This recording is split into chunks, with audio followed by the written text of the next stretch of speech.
नमस्कार दोस्तों, स्वागत है आपका YouTube चैनल भगवान लोक में। अगर आप भगवान के बीच विश्वास रखते हैं तो चैनल सब्सक्राइब कर लो और वीडियो लाइक कर दो। मित्रों, यह तो हम जानते हैं कि पृथ्वी पर जन्म लेने वाला कोई भी प्राणी अमर नहीं होता, अर्थात उसे एक ना एक दिन मरना ही होता है। लेकिन क्या आप जानते हैं कि मरने के बाद आत्मा का क्या होता है, या मृत्यु के 24 घंटे के बाद आत्मा अपने घर वापस क्यों आती है और वह कितने दिनों तक अपने घर में रहती है? अगर नहीं जानते तो मैं बता दूं कि इन सभी सवालों का जवाब गरुड़ पुराण में विस्तार से बताया गया है। और आज की इस वीडियो में हम आपको यही बताने जा रहे हैं, तो चलिए वीडियो शुरू करते हैं। नमस्कार श्रोताओं, एक बार फिर से आपका हमारे YouTube चैनल में बहुत बहुत स्वागत है। गरुड़ पुराण में बताया गया है, जब किसी की मृत्यु हो जाती है तो यमराज के दूत उसकी आत्मा को अपने साथ यमलोक ले जाते हैं, जहां उसके पुण्य और पाप कर्म का लेखा जोखा किया जाता है। और फिर 24 घंटे के अंदर यमदूत उस प्राणी की आत्मा को वापस उसके घर छोड़ जाते हैं। यमदूत के द्वारा वापस छोड़ जाने के बाद मृतक की आत्मा अपने परिजनों के बीच ही भटकती रहती है और अपने परिजनों को पुकारती रहती है, लेकिन उसकी आवाज कोई नहीं सुनता। यह देख मृतक की आत्मा बेचैन हो जाती है और जोर जोर से चिल्लाने लगती है, तब भी उसकी आवाज को कोई नहीं सुनता।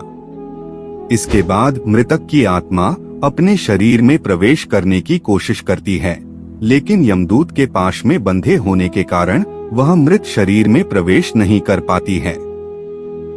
इसके अलावा गरुड़ पुराण में बताया गया है, किसी की मृत्यु हो जाने पर जब उसके परिजन रोते बिलखते हैं तो यह देख मृत आत्मा दुखी हो जाती है और वह भी रोने लगती है, लेकिन वह कुछ कर नहीं पाती और लाचार होकर अपने जीवन में किए गए कर्मों को याद करके दुखी हो जाती है। गरुड़ पुराण की माने तो जब यमदूत मृतक की आत्मा को उसके परिजनों के बीच छोड़ जाते हैं तो उसके बाद उस आत्मा में इतना बल नहीं रहता कि वह यमलोक की यात्रा तय कर सके। गरुड़ पुराण के अनुसार किसी भी मनुष्य की मृत्यु के बाद जो 10 दिनों तक पिंडदान किया जाता है, उससे उस मृत आत्मा के विभिन्न अंगों की रचना होती है।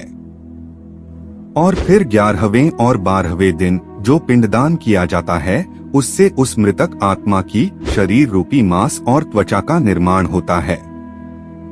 और जब 13वें दिन तेरही की जाती है और मृतक के नाम से जो पिंडदान किया जाता है, उससे ही वह यमलोक तक की यात्रा तय करती हैं।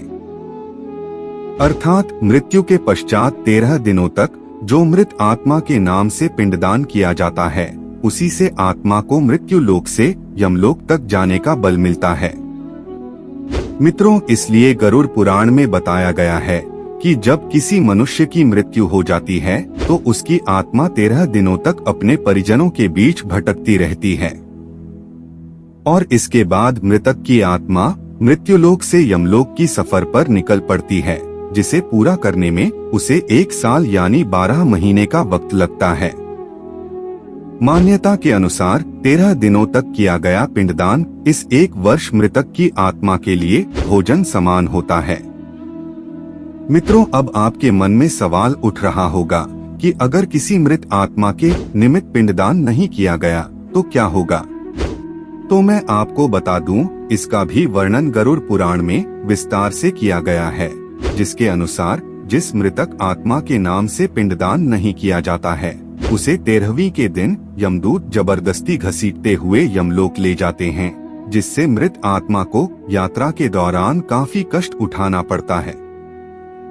इसलिए हिंदू धर्म में हर मृत आत्मा के नियमित 13 दिनों तक पिंडदान किए जाना आवश्यक बताया गया है।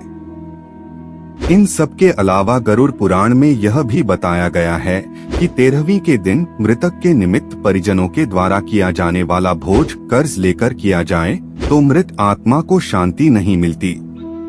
मृत आत्मा को इन बातों का बड़ा ही कष्ट होता है, मन ही मन सोचता है कि काश मैं अकेले ही कष्ट उठाता। साथ ही गरुड़ पुराण में यह भी बताया गया है कि जो मृतक के परिजन को कर्ज लेकर भोज करने पर मजबूर करता है, ऐसे इंसान को यमराज कभी भी क्षमा नहीं करते और उसकी मृत्यु के बाद उसे कई तरह की यातनाएं देते हैं और फिर उसे वापस मृत्युलोक में भेज देते हैं। साथ ही गरुड़ पुराण में यह भी बताया गया है कि जो मनुष्य जीवित रहते पुण्य कर्म करता है, उसे यमदूत मृत्यु के 13 दिनों बाद अपने साथ यमलोक ले जाते हैं और ऐसी आत्मा को मृत्युलोक से यमलोक तक जाने वाले मार्ग में किसी भी तरह का कष्ट नहीं भोगना पड़ता। वहीं जो मनुष्य अपने जीवन काल में बुरे कर्म करता है, उसे यमदूत पूरे रास्ते कई तरह की यातनाएं देते हैं, जिससे वह थर थर कांपने लगता है और यमदूतों से बार बार क्षमा मांगता है, लेकिन यमदूत उसे क्षमा नहीं करते।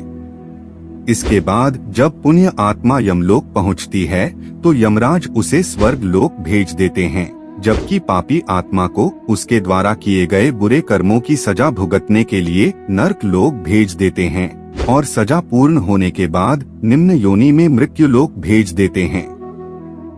तो मित्रों, उम्मीद करता हूँ कि आपको समझ में आ गया होगा कि आखिर मृत्यु के 24 घंटों के बाद आत्मा अपने घर वापस क्यों आती है। मित्रों, वीडियो अच्छी लगी हो तो लाइक करके हमारे चैनल को सब्सक्राइब कर लीजिए, ताकि ऐसे ही सनातन धर्म से जुड़ी जानकारी आप तक पहुंचती रहे। वीडियो पूरा देखने के लिए आपका बहुत बहुत धन्यवाद।